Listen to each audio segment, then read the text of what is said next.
Salam alaikum, Azul Filaoun, hello everybody, salut tout le monde. Bon, Baba Salm de retour. Je remercie ceux euh, qui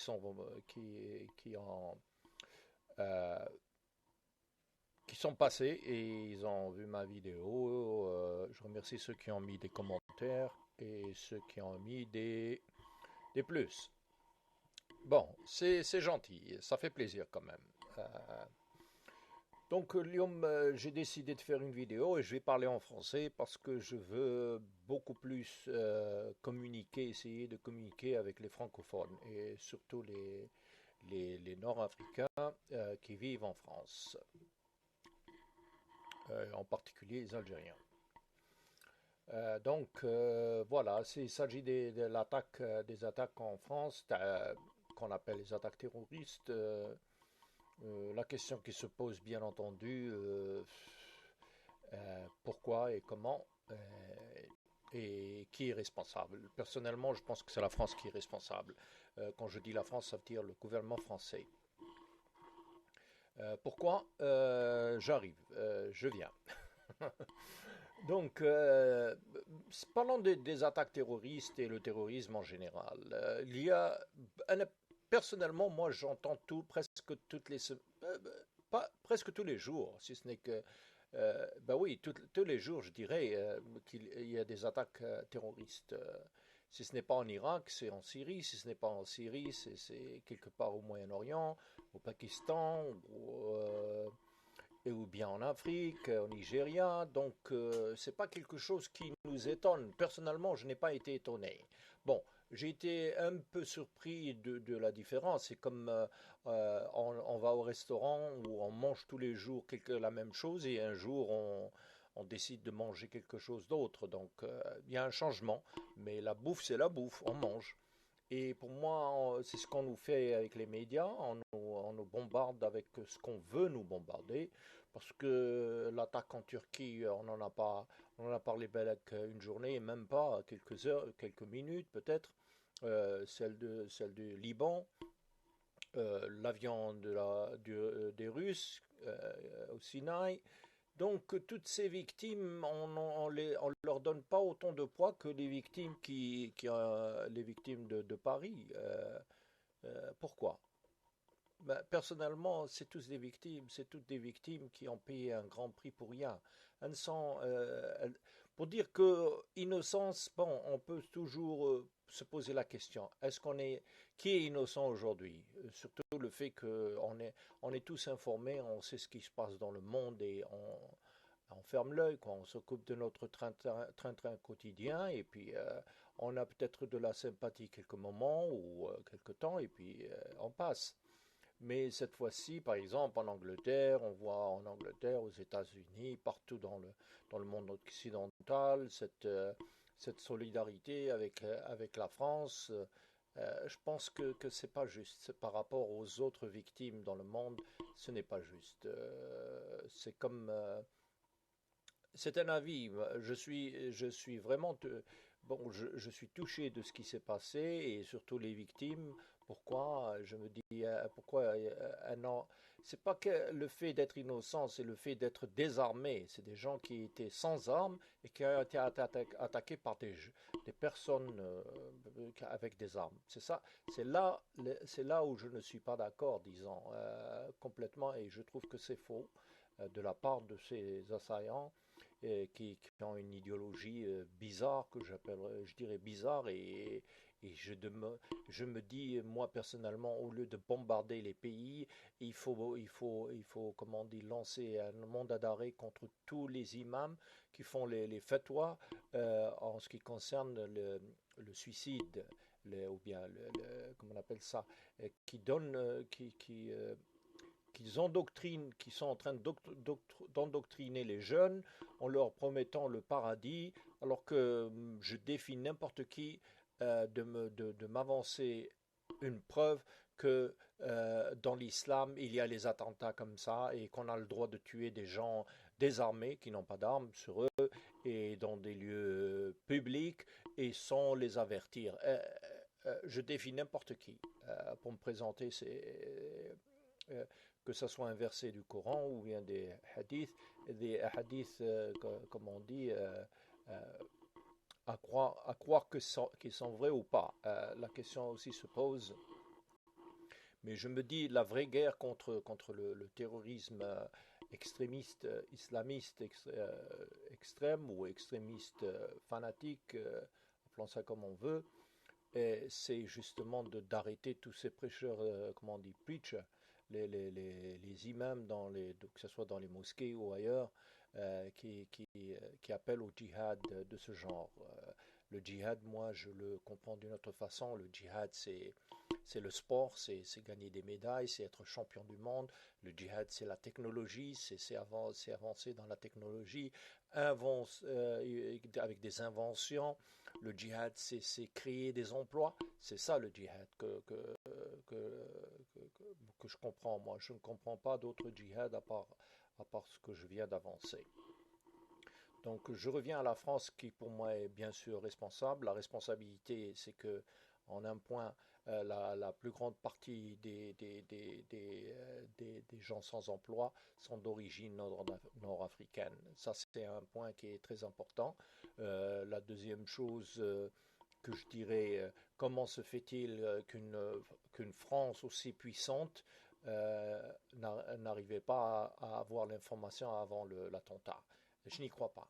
Personnellement, je crois que les services secrets étaient au courant et ils ont même laissé aller, je pense, comment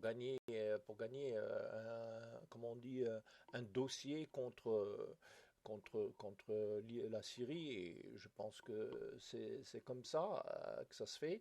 Comme ça s'est passé avec le 11 septembre. Le 11 septembre, s'il y a plein de vidéos qui dénoncent la manipulation et qui prouvent que le président dans le temps et le gouvernement américain étaient au courant de ces attaques, que ces attaques allaient avoir lieu. Donc, et encore, ce qu'ils veulent nous faire avaler, c'est que la fille là, à Saint-Denis, dans un appartement, comment dire, on l'a détectée par comment dire, les médias sociaux. Et comment se fait-il, et alors que les autres, comment ils communiquaient si ce n'est que par les médias, par le même moyen de communication, et puis il y a le portable, bien entendu, parce que ce n'est pas possible d'organiser des trucs comme ça sans communiquer par voie Internet ou par voie onde courte, qui veut dire le portable. Envoyer des lettres, ça m'étonnerait énormément. Donc, il ne faut pas nous faire avaler ces histoires. Et en plus, ces gens-là qui ont fait l'attentat en France, c'est vraiment des amateurs. C'est des gens qui vraiment sont sortis je ne sais pas, d'une mosquée. Ils ont décidé de faire cet attentat. Parce que quand on dit que ça a été organisé, qu'est-ce qui a été organisé? Des personnes qui viennent avec des fusils mitrailleurs et qui tirent sur la foule comme ça. Euh, Pourquoi ils n'ont pas eu l'idée d'avoir des grenades, une grenade, une petite bombe, et encore les bombes artisanales qui ils se font sauter eux-mêmes. C'est vraiment, ça n'a aucun sens pour moi. Je ne vois pas où est cette organisation derrière qu'on veut éliminer ou éradiquer, qui est l'État islamiste en Syrie. Ça m'étonnerait énormément. Et puis je me dis, tout ça, c'est vraiment, c'est du cinéma, il y a des plans derrière. Et je peux toujours, comment on dit, spéculer dans l'affaire de l'avion russe. L'avion russe, c'est aussi une revanche à ce qui s'est passé en Ukraine avec l'avion qui allait vers la Malaisie de la Hollande. Ça aurait été aussi quelque chose comme ça. Et moi, je n'y crois pas à cette histoire. Donc, vraiment, il faut une vraie investigation. Et comment se fait-il que les services secrets français n'étaient pas capables d'avoir l'information avant comment on dit, l'attentat? En plus, comment on dit, en Angleterre, ici, on a embauché presque 2000 personnes après les attentats de 2005. Et depuis, on a barré le chemin à plusieurs atteintes d'attentats ici. Et comment que ça se fait-il qu'en France, il y a quelques mois, quelques semaines, il y a eu l'attentat de Charlie Hebdo, et on laisse la porte ouverte comme ça ne tient pas debout. Personnellement, je n'y crois pas. Comme je disais, la France, pour moi, c'est la France qui a fait le coup. Quand je dis la France, ça veut dire le gouvernement français.